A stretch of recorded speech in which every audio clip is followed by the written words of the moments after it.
Sabrina. So this is my first round interview that just occurred. It was a lot of fun. And Tamara. I just recorded my first episode of the Every Woman show, and it was fantastic.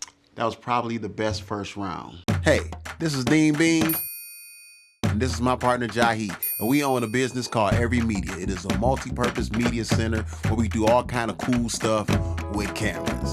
Anywho, since we auditioned all of these women, we felt like, hey, why not let's show you guys the process. This is Every Woman. I am every woman.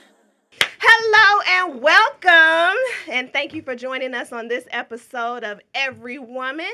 I am your host, Tamara, aka I Rock It Bald, and I am joined by my beautiful co-host and multi-talented, multilingual, I don't know how many sports she play, because I think she play them all, the beautiful Sabrina. Well, thank you so much, Miss Tam. I definitely appreciate that gracious intro. Yes. Oh, my goodness. So many things. The time that in the beginning of the show where you break the ice, that lasted way long. It was like 10 minutes.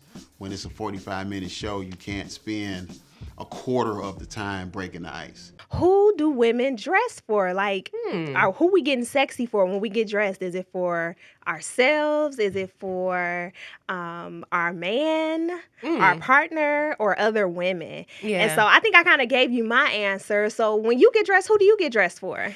Well, to be honest with you, I think that a part of my personality that I know I have to hone in on when it comes down to actually being a host is more about what I think, because I'm such a diplomat. I can field opinions and bring them all together and say, I understand why that, because every answer is always, it depends. I said, Sabrina, hold up. There's it depends, but there's also a preference and an idea that I personally have as a me thing. But I'm still stuck on it depends here. I really am, because who you're dressing for depends on what you're trying to do. To me, fashion is communication. It is. And therefore, sometimes it's best for you to first communicate sexy to yourself. Yes. Before you go out and project that into the world. Before I came here, I went and got myself camera ready, and I was camera ready with a hoodie on and some sneakers, and I looked in the mirror, and I had a real moment. I had a thought to, like, okay, you know what? I'm going in. So the goal today is to show my personality, to show up professional, like, you know, what we are describing, what we're going towards, right? And I honestly felt so cute, dolled up in my little hoodie, because the makeup artist, she said, well, can I take of course you could take a picture. All right, cool. Well, I'm like, dang, all I got is this, because you got to wear something that zips up. You don't want to have to pull anything over your head. Exactly. And although I have mastered the art of getting through the shirt. Oh, yeah, we going to stretch and... Okay, and not hitting the face and messing up the makeup at all. We're not gonna worry about anything getting messed up, right? But you know, I really felt sexy and fun in my hoodie and jeans, and I considered it like, you know, should I just show up like, because this is me too. I like having a glam look and also kind of having that street urban vibe. So to me, it really does depend on what the communication is for. Now, on the topic of sexy, yes, I am thoroughly convinced that sexy starts within, and that whenever you dress sexy, it should always start with you.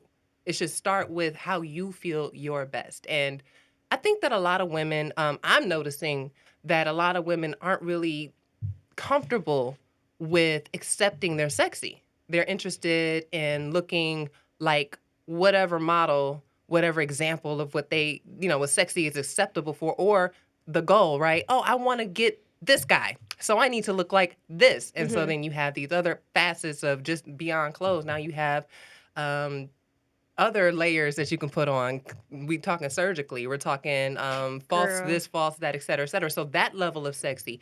What do you think? If I were in the audience watching today's show, I honestly think I ramble.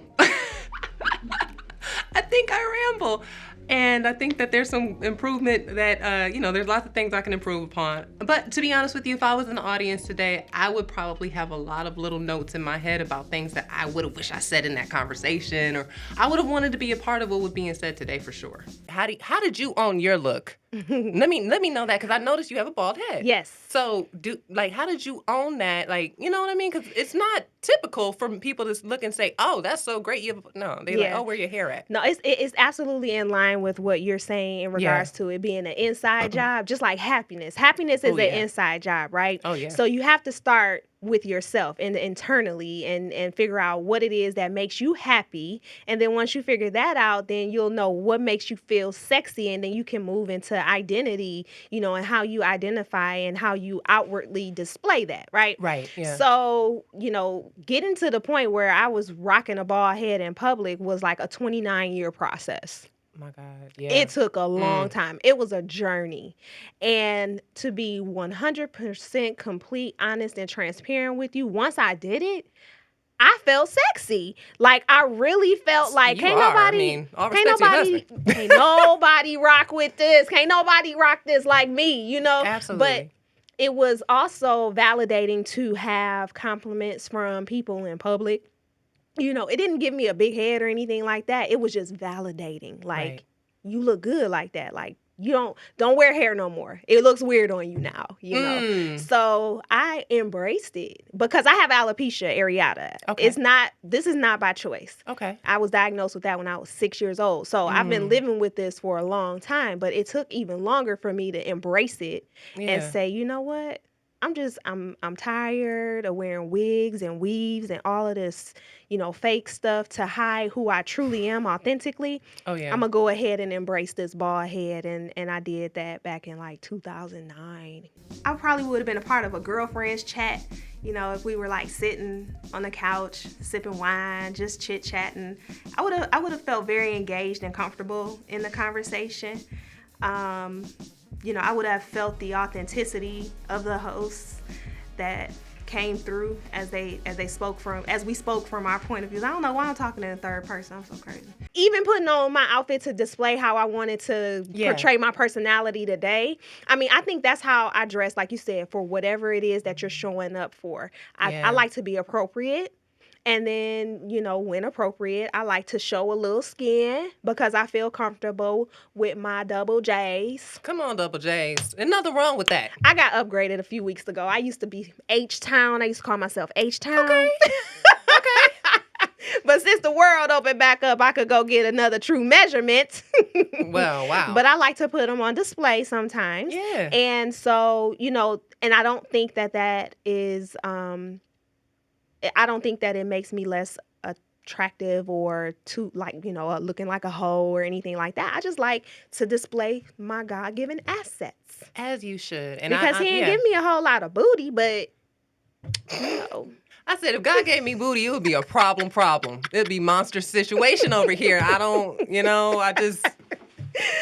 But I like to. Yeah. Accent the natural benefits and attributes that I have on my body. And so I can do that either by wearing whatever you call this kind of shirt, where it comes up here, it's still very fitted, and you can see the curves of my body and everything like that, which is cool.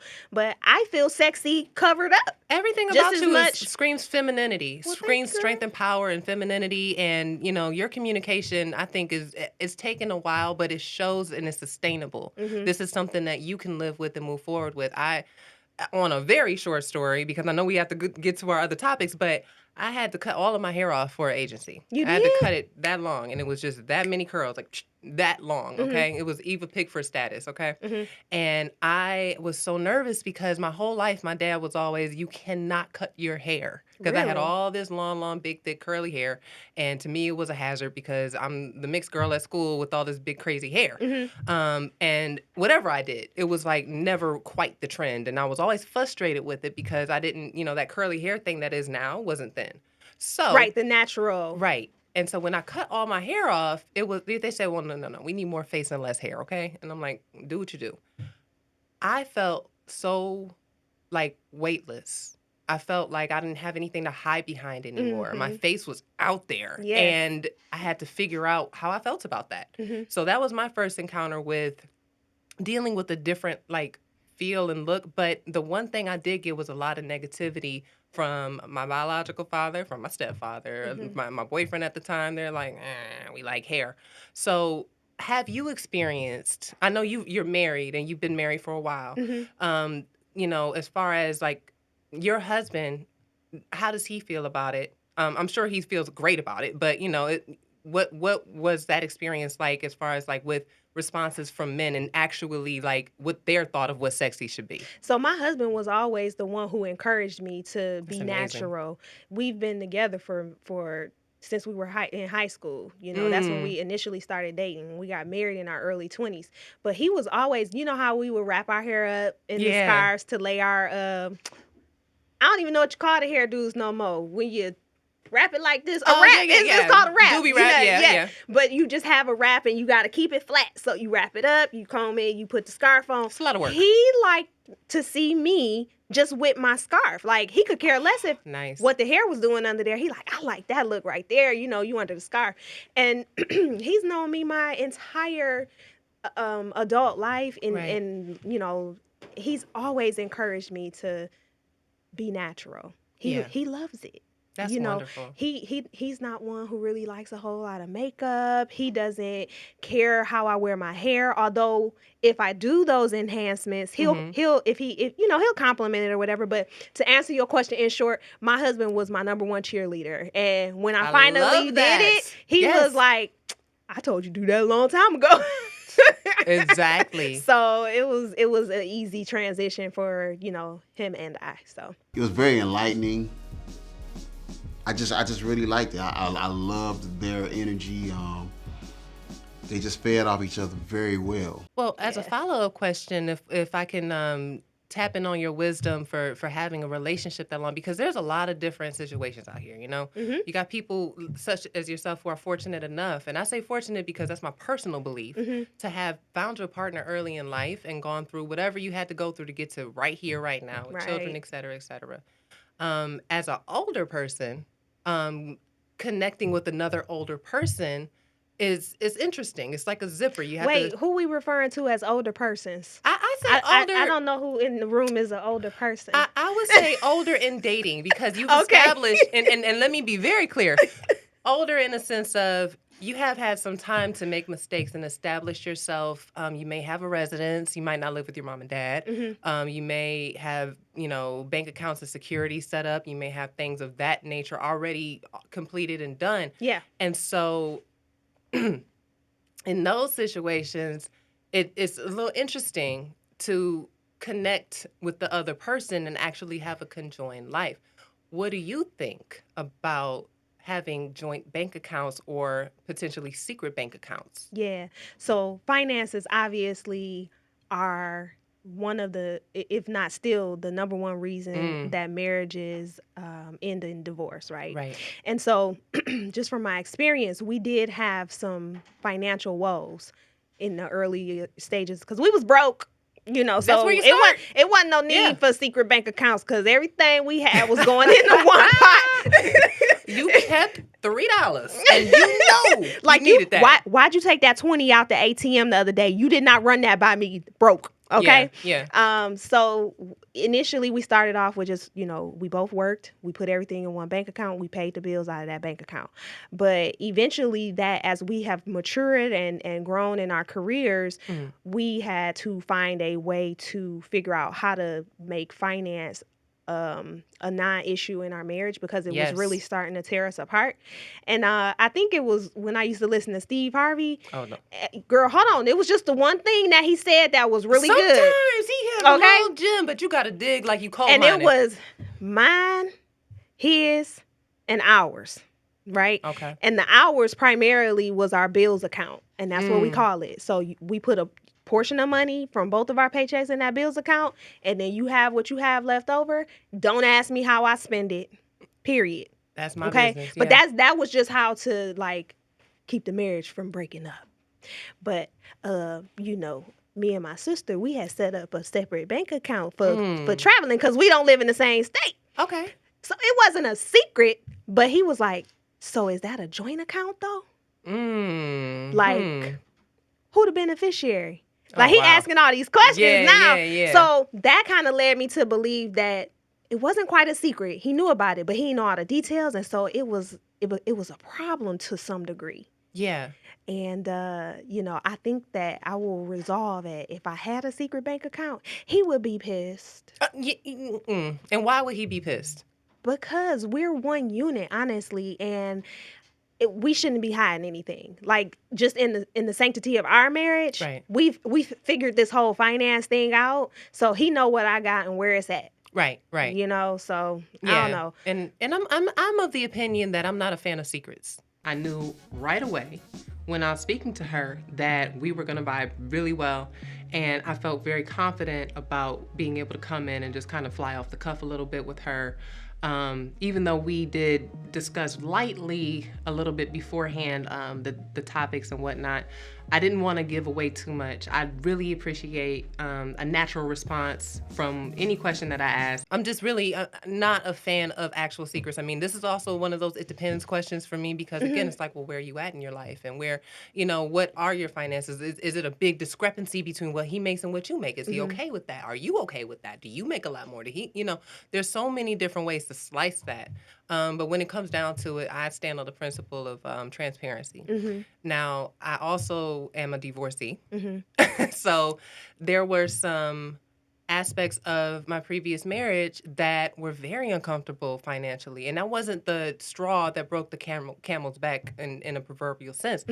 But it was a huge contributing factor to the sense that my name was on none of his accounts. Oh, that's kind of a problem. It's called financial abuse. His name was on all of my accounts. Oh, yeah. So therefore, my perspective comes from an experience that wasn't so lovely, but I realized exactly what you started with. I want to be married. I want to have a family, and I want to have a unit, a partnership. And so I figured out that I shouldn't date someone who is way older than me. Why? Okay. Because they're probably already set up. They got it together, and likely if someone's a little bit older than me at the age I am now, which I'll figure it out or won't, is that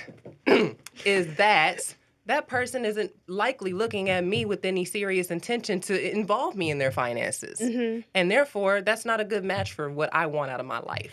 And I think the wisdom in that is once you're at a mature stage like that, and even if you can get it early on in your 20s, Right, yeah. Understand what you want out of a relationship and be upfront about that. Like, let's not waste time. Yes.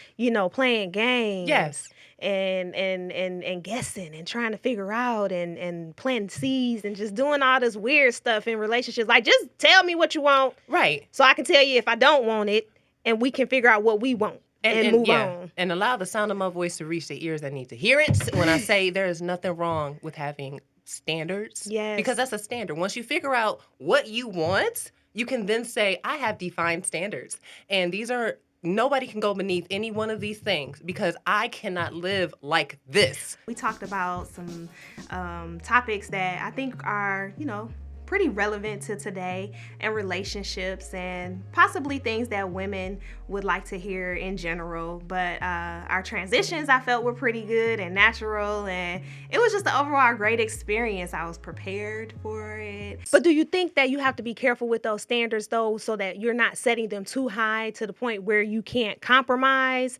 You know what I mean? Like, how women and maybe even men sometimes make lists of the woman that's going to be perfect for me have to have A, B, C, D, E, F, G all the way down to Z. No, ma'am. I think it's important to be specific. I really do. Because anything outside of what you want is not for you. And I can say that through experience. And the way you do one thing is the way you do anything. And for me, once I started really getting specific with myself and God about what it is that I want, things actually start showing up that were of my desire. And let me tell you about what a man will do. A man will stand there and look you up and down and think about what you're going to look like when you 70. He going to look, he going to judge every little bit and aspect of whatever it is, going back to like, oh, do I dress he for gonna the do the sexy? mama test too. He going to do so many things in his head. They will read you down to your socks. But as a woman, we're taught, oh, be compromising. It's okay if he's a little shorter.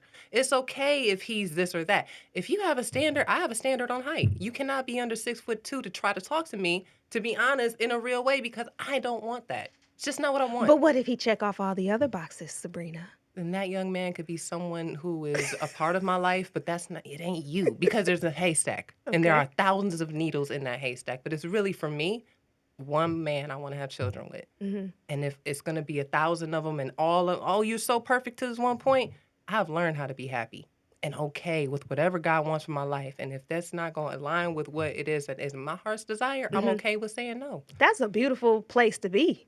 Listen, you work, I don't do work. Listen, the work is real. The work. That is a beautiful place to be. And if you actually give yourself some peace and some time to connect and take a step back and take a look at the reality that you created, it's not easy and it's often very painful.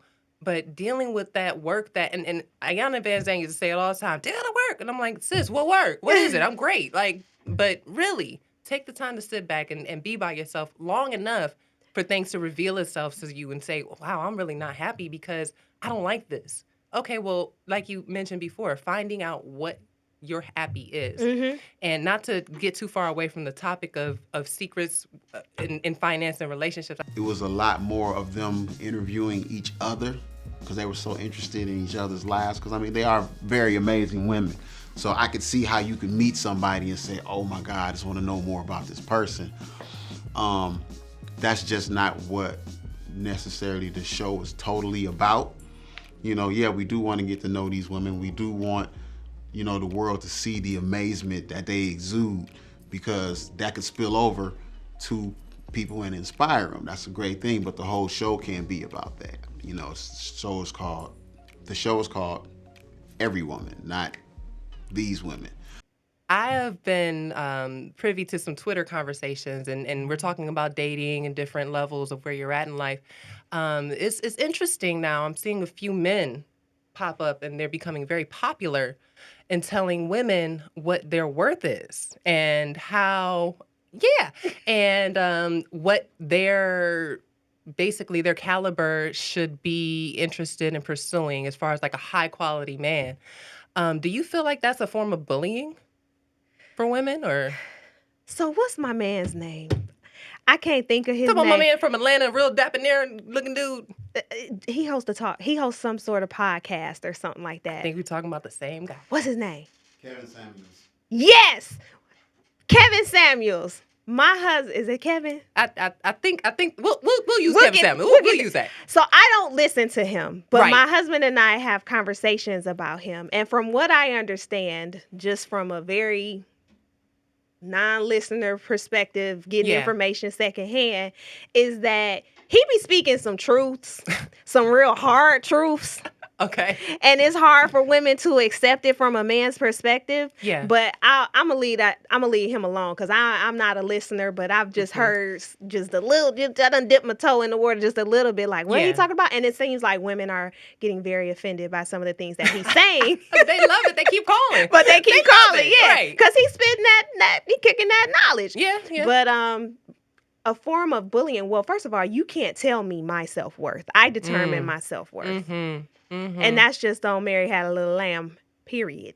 And all her friends. Now, if it's considered bullying, I have to see to what degree. Like how are they portraying this conversation? Like, because if you're trying to club me over my head and beat me down about it and talk down to me about it, then yeah, you a bully. Right. And truth be told, I think that's subjective. I personally think that he is being a little bit extra. And I think that this is infotainment. And people stick to a voice that sounds the most like the one in their head anyway. Mm-hmm. And so that's why a lot of people who are more on the outrageous side end up getting a lot of followers. It's cultish. You know what I mean? And, oh, yeah, I agree with how he's saying it. He has the nerves and the balls to say it, so I like him. And I think I brought this up, and this is also worth saying, that I'm in an amazing relationship right now. I have a wonderful partner. That's beautiful. Yes, thank you. But it was those standards that got me to that point where I was like, oh. Okay, well, amen. Then it works. It totally works, and I'm thankful for it. But I brought this up to him, Mr. Samuels, I believe his name is. I brought this up to my partner, and he said, and I said, I should go on Twitter and do this to dudes, and tell them that they not worthy and this and that. And he said, oh, that's what women do all day. That's what women do on Twitter. They go on Twitter and they just basically emasculate men to the point that this gentleman is being championed. And so now it's like the women who were quote unquote bullied are now the bullies in turn, or have been the bullies in turn for a while in some way. Do you have any thought on that? So I don't really engage in Twitter. It's just not my preferred. Neither do I. It's not my preferred platform. I tried several times, but okay, I'll move on. But I do not believe in emasculating men, Period. especially black men. Right. Like, I love you, black man, period. Right. And I don't believe in emasculating them. I believe in lifting them up all the time, because the world is against them enough. Come on. I live in a house with 3 black men. The 2 boys that I'm raising and my husband. So sis right here not going to be emasculating any black men. But, at the same time, I'm raising them to have standards. Yes. Right? And to not be bullies. Yeah. Right? So, I do believe that there are women out there who absolutely do that, and they are bullies. And now it seems like the tables have turned with this particular gentleman, Mr. Samuels. Well, yeah. And I mean, it is what it is. This is the world that we live in today, right? I feel like me and Sabrina have so much in common. Like, we were really vibing off of each other well. It would have been good to have someone in the conversation that, had a very controversial view. Back to your point about standards, like, I think that you still have to have your standards, your values, your principles, your beliefs that you stand on, and you're not just doing it for the likes, for the paycheck, for the follows, for the views. You still have to stand on your standards. And I think that when we have a responsibility as hosts, yes, to be authentic and not be out here talking about some stuff that we don't really believe. True. Like, if you don't like who I am authentically when I'm giving you my true self, then maybe I'm not for you. And that's the beauty of it. To me, that's exactly what standards are for. Good fences make good neighbors, okay? I got my fences up. So the people who are not interested in figuring a way into my fence can stay out of it. Really and truly, it's fine. Girl. It's totally fine. I was just thinking, and I don't put posts up too often, but I was just thinking to myself, I'm like, the people who choose and want to be in your life will be there. They will be present. They will answer the phone call. They will take the spontaneous mall run or lunch or dinner or cocktails or wine on the deck or whatever. If that's the capacity they're there for, they will be present for those capacities. Now, some people you fall in love with and they just don't have that for you. And that's okay too. But just accepting that you're not really in control of all of this. Right. Not all the way. You know how you have some choices in the matter and you can seek out, spiritual guidance, and I often do. That is how this all kind of works out for me, is that I know what I'm in control of. Absolutely. And I know what I'm not. And if the people are coming and going or whatever, I'm not the same person I was when I was 25. I'm beyond 25, but we won't go much further. And I'm going to keep setting them timeline dates. Y'all going to get it. It's going to be eventually. Eventually. To be honest with you, I think that as far as what could have been done better, I feel like, honestly, this is the kind of production that does call for some level of figure it out. There's a lot that happens when it comes down to filming a talk show, especially if it's a live studio situation or just a live situation, period. You're going to have to learn how to move and shake and finagle. And what do you think is the key factor of the change that is to come in Detroit on an individual family basis on finance? What will be the main thing that one family can do to take them out of poverty today? It starts with financial literacy, and this is really something that I'm very passionate about and have been for many years. And every opportunity that I can get, I'm volunteering to teach financial literacy specifically to the youth.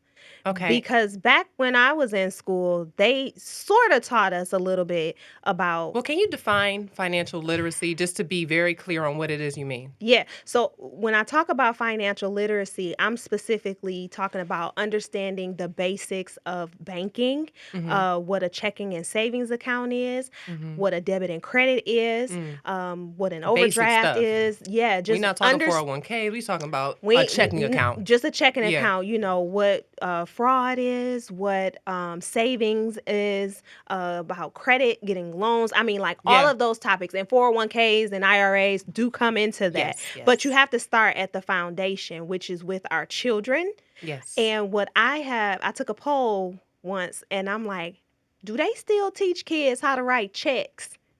Do they? No, Please tell me they don't. Not unless you go to Cranbrook or Country Day, or somewhere where you paying tuition. But in our public school systems, you know, based on the people that I've polled, they're not teaching that. And so that's where people in the finance community come into play, where we bring that added benefit into the schools and teach kids about financing.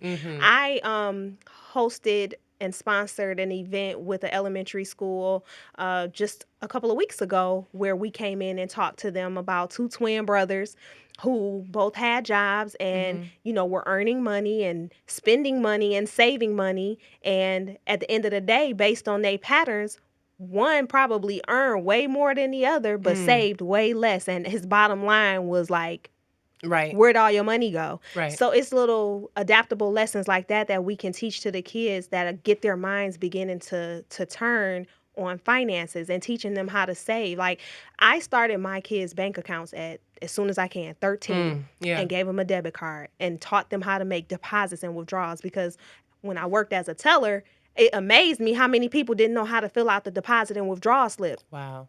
Yeah. And just I'm to like, come that's up and do basic that. finance. Like, this is the type of stuff that we need to teach, and it's the basic, you know, it's the foundation. Okay. So And what's the wildest I could go dream? on about that. I'm sorry, but It's okay. I'm gonna pull it back. I'm gonna pull it. I digress. As No, my it's husband all says. good. And maybe a paragraph on what's your wildest dream for the city of Detroit?